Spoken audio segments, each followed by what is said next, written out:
Okay, so today in this tutorial, we are going to take a look at the different features that Membean has to offer on your dashboard.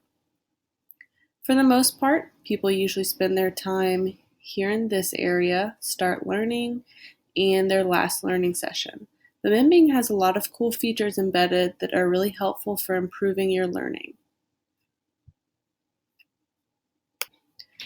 The easiest feature to use is where it says last learning session, right here.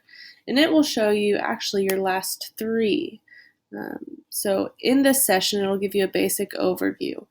In my session, I spent 1 minute learning. I got 2 words correct and missed 2. It would tell me words I got right and words that I missed and restudied. The cool thing is that after you finish a session, and if you want to go look back over these words, you could click on the link and it would take you to the word. Countenance. The only thing to note on this page is that this does not count for your learning session. The only thing that counts is when you're on the home page and you actually click Start Learning. But this is a good way to go back and review words that you missed. My favorite tool on the dashboard is your activity log. It can be found right here. If you click activity log, you can go to the individual session you just completed.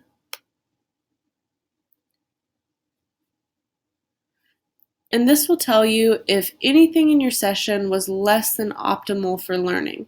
In my session, I got 2 red flags for the review pace and my session length. Let's look at the green ones first, the accuracy. Accuracy just means the number you got correct versus the number you got wrong. You always want your accuracy to be at least 50%, but obviously the goal would be to be around 70%.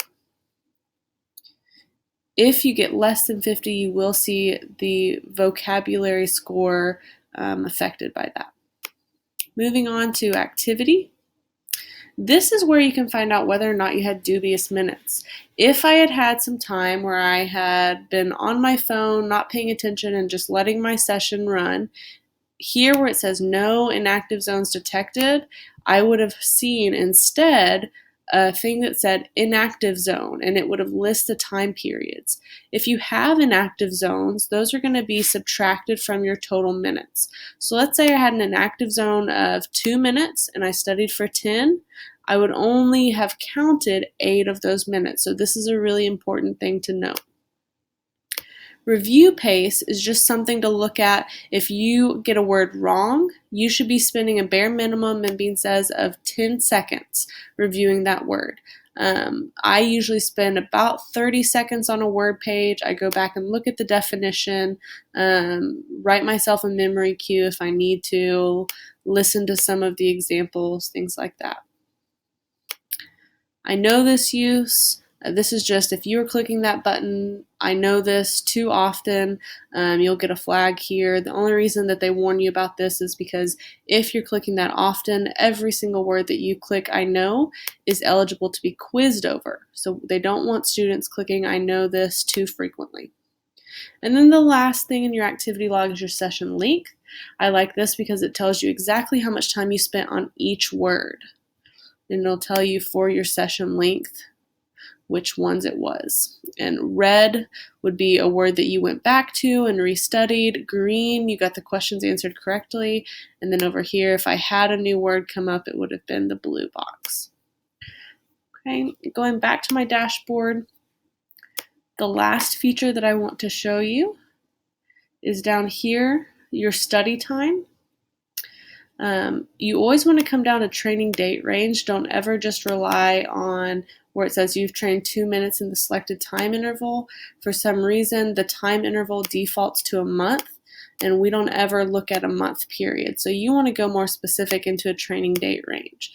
And so you're going to want to click the date that the training started, which is always on Mondays, and the date that it ended, which is always on Sundays. Click Show, and it'll give you the actual number that you've trained in the selected time range. Okay.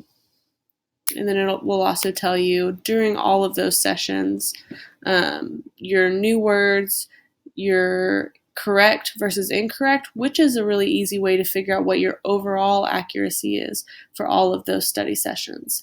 If you got 2 incorrect and 2 correct, that's obviously 50% accuracy.